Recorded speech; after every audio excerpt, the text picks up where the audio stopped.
Okay, let's go, Jollypie. Is it on? Yeah. Let's go, Jollypie.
Alright, I'm back. Eroc's clapping. Eroc's playing hot. I'm magic. Okay. Wow, this is perfectly even, but a stock apart.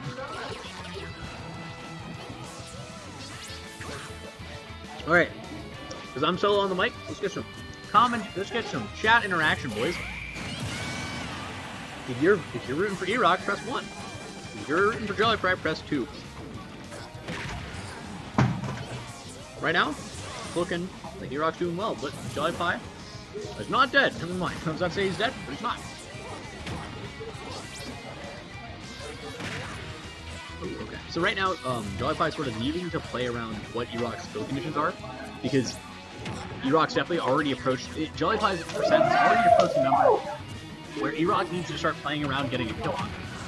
So whether that be just converting pressure into a kill or going for a hard read like an F match like that, that's sort of the playstyle you need to adapt to. And the highest level players can do that like flawlessly. They can adapt to how their opponents are adapting to their playstyle, which sounds super convoluted and stupid, but it makes a lot of sense. Because fundamentally, the way Smash works is you need to start converting into a bigger move to get the kills, or you need to convert pressure. So being able to play around the opponent shifting gears is just so important, especially at this level of play, where it's not happening seamlessly. That sort of switching that up is still very different. That's sort of the mentality you need to work around, especially when you play Pikachu, because Pikachu's low percentage combos are just that good. These Nair loops, so ridiculously strong. Like right now, it's... Alright, I guess I'm going to stay on the mic solo. Right now, we are looking like... Just like, just... Alright, never mind. Right now, sort of, they're playing so patient. Jollypie we saw last game, the last set, was just crazy, was nutty, and how patient he was playing around the projectiles. And you can see how he's playing very similarly right now.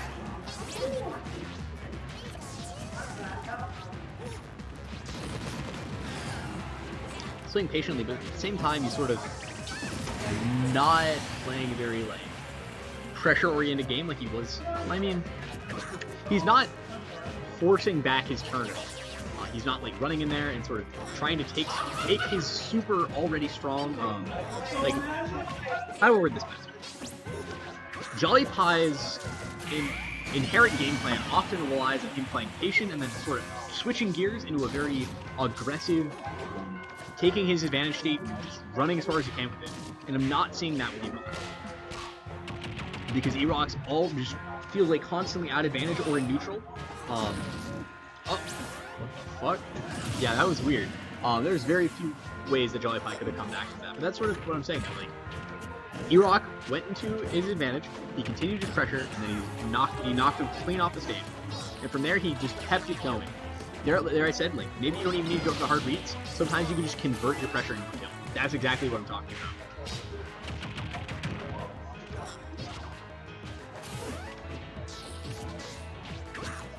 Right now, they're sort of just...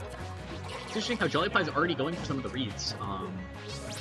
It could be that he's expecting Eroc to sort of not adjust around going for reads, which is weird.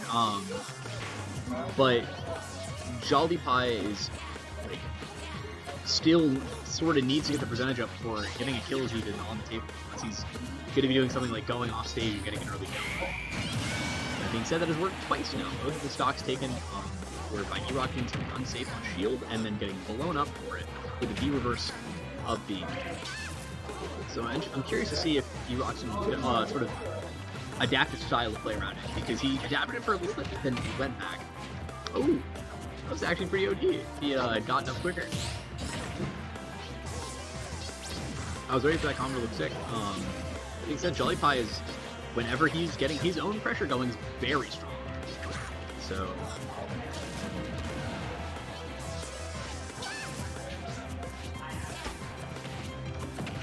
Oh, that grab? Nice, he mashed out. That man was mashing, like, the moment he figured out that he was getting grabbed, like, those buttons were flying. He's got the mad mash.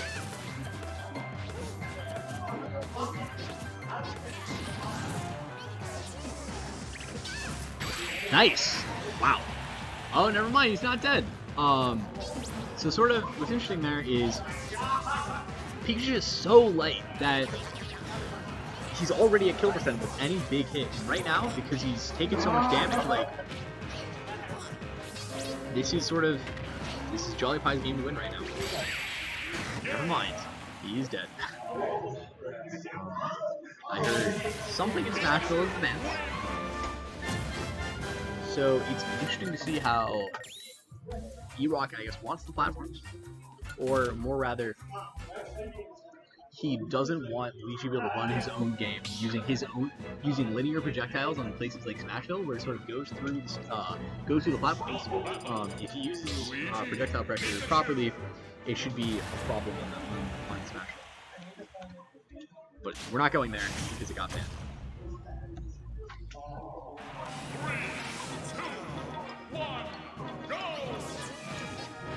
Right now we're going right back to PS2. Think about it, it kind of makes sense. Jollypie definitely had that game back, so going back is not a huge surprise, especially because you got Gimp so early on one of the stocks. This could definitely be a sort of a win for Jollypie, right? And getting combos like these is how you do it.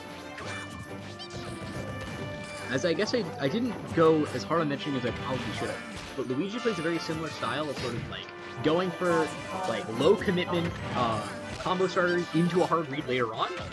Luigi plays very similarly. He may even be more reliant on reads because he has less like kill confirms. He's more reliant on you making a mistake and then finishing on the kill.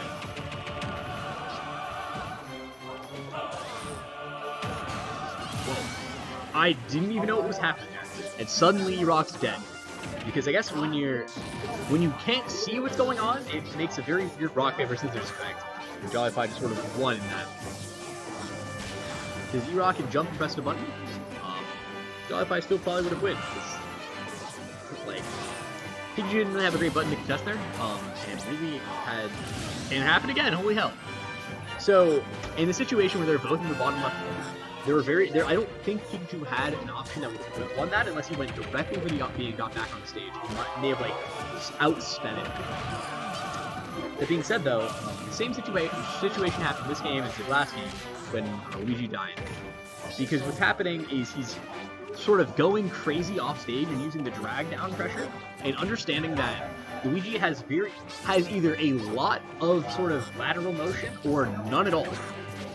Because he's either going for the side B or he's not. Like, the side B is such a minimum like horizontal distance that it really sucks for him to get out of that specific position. So it's a very strong place for Eroc to be in, because he could drag down with an air and then sort of go in for a back air. And that's what he's done now in players. It also helps that this stage sort of benefits him very well from that, because it has a sort of underlift that's not, because the stage itself is not very like deep. So going underneath it is something that can definitely happen. Because it doesn't take much distance to do that.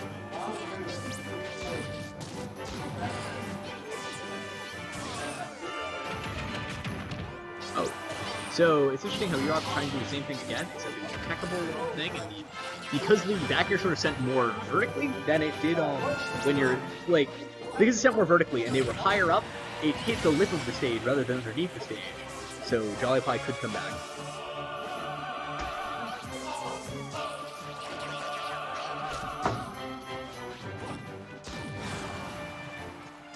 It's interesting how Eroc's playing a very aggressive neutral.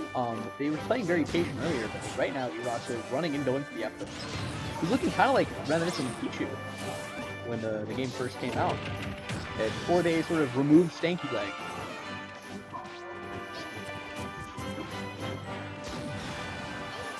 So what's also interesting is that Stanky Leg is definitely not a kill option, but up air is. So going for Stanky Leg multiple times, sort of only made Jollypie's like percent higher, rather than actually going into killing. Because he was gonna try to sort of use the stage advantage granted from it, and okay, that was ballsy as hell. That was sick though. He's going for an option that would have ended the match right there, and Eroc had to do something that would defensively get him out of it, or he would have gone. Wow. So, Jolly he's loving these sort of, these out of shield options for killing. He's got he had a shield, he's got smash and a shield now. I'm curious to see if the adaptations in his play that he made are going to be the difference. I think Eroc fundamentally needs to stop going for those same options where he was getting punished for an out of shield option. Or for an out of shield. He's getting punished by an out of shield move. And you need to play around that, you need to space your moves more commonly. We're seeing no switches from characters, which makes sense. Eroc already won 2 games. He just needs to secure the last one. And Jolly just won the last game, so it makes sense that he's going to keep doing it. I also don't know how deep these pockets are. I know Jollypie has a snake, but hasn't played it for a while. So it's really no surprise that you're not seeing characters.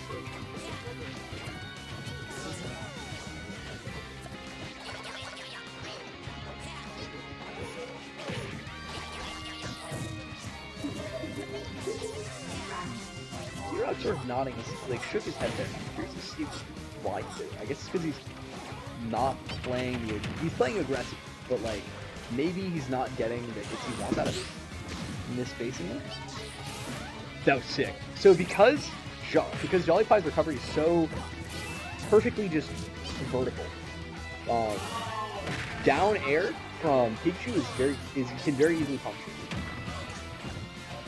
Right there, we almost saw just a stock taking a move.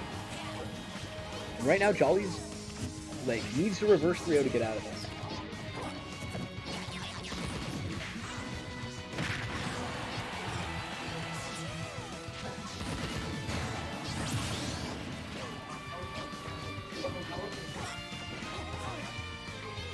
So it's very common to see, I guess, with Eroc's style of play, so rather than going for these sort of kill confirms off aerials, he's just going for the pressure conversion kill. I haven't seen him go for drag down, they drag down the air into the down smash, as we were seeing earlier with previous matchups. So I'm interested to see why he's doing that. I guess it might be that because it's relatively easy to punish Luigi's recovery, that potentially that's why he's doing it. Sort of, he understands that he can sort of smother Pikachu off the edge and take the kill. Sorry, smother Luigi off the edge and take the kill. Because he's Pikachu and has really strong, very active moves that can sort of take that final kill. Sorry, because all that matters when you're that far outside is not how much your knockback is, really, but it matters more like the properties of the move that sort of allows you. So as I mentioned earlier, the vertical hitbox, hitbox and nature of it is going to be punishable by down air. And with that quick kill, this is definitely looking like something that Jollypie has definitely got to climb Mount Everest to take this win right now. Because all Eroc has to do is get a bunch of extra credit on this stock, and then just get one final lead, one final kill, or convert pressure like he's been doing previously. Right now, the percentage ad, no. Yeah, what is up, Sam, man? You want to get on the mic? Yeah, you seem a little lonely over here. Dude, I'm feeling it. I'm feeling kind of lonely, not gonna lie. I'm glad to have you. Awesome. Alright, so here we are. We're adding. This is game 4 already. Eroc's up and sort of looking to cement his place in Grand Finals. Gotcha. So which one would you rather see in Grand Finals? If you were to make it there, which one would you rather play? Which one would you rather have to get through to get there? I think I'd rather play Jollypie, just for the fact that I got bodied by him like 10 minutes ago. So yeah, just for the revenge aspect, you know, come back. Yeah, I feel that. And I'm also super intimidated by Eroc right now, so I've only seen his Pikachu, I haven't actually played him yet, so he seems very intimidating. Yeah, Eroc's playing very hot. He's sort of taking the patient style of play that Jollypie normally has and just sort of running with it. And saying, all right, cool, you're not gonna like force your turn. I'm just gonna take it from you. Right? Now, is that a matchup you can win IRL?